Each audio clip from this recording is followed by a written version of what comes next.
ఈరోజు వసంత భవ్యారెడ్డి గారి జన్మదిన సందర్భంగా వారి తల్లిదండ్రులు లలిత ప్రభాకర్ రెడ్డి గారు మరియు వారి సోదరి ప్రణీత గారి సహకారంతో ఇక్కడ శిక్షణ తీసుకుంటున్నటువంటి మానసిక దివ్యాంగ పిల్లలందరికీ తమ జన్మదిన సందర్భంగా విందు భోజనాన్ని ఏర్పాటు చేయడం జరిగింది. రాబోయే రోజుల్లో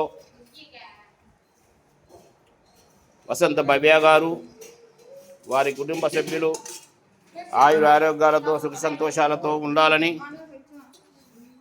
అలాగే భవిష్యత్తులో వారు ఇటువంటి మంచి కార్యక్రమాలు నిర్వహించాలని, మానసిక దివ్యాంగుల పట్ల వారికి ఉన్నటువంటి సహృదయాన్ని ఈ సందర్భంగా తెలియజేసుకుంటూ ఈ యొక్క కార్యక్రమాన్ని ఏర్పాటు చేసినందుకు భవ్య గారికి, ప్రభాకర్ రెడ్డి గారికి, అలాగే వారి తల్లి గారు లలిత గారికి, వారి సోదరి ప్రణీత గారికి మనస్ఫూర్తిగా ధన్యవాదాలు తెలుపుకుంటున్నాము. Thank you.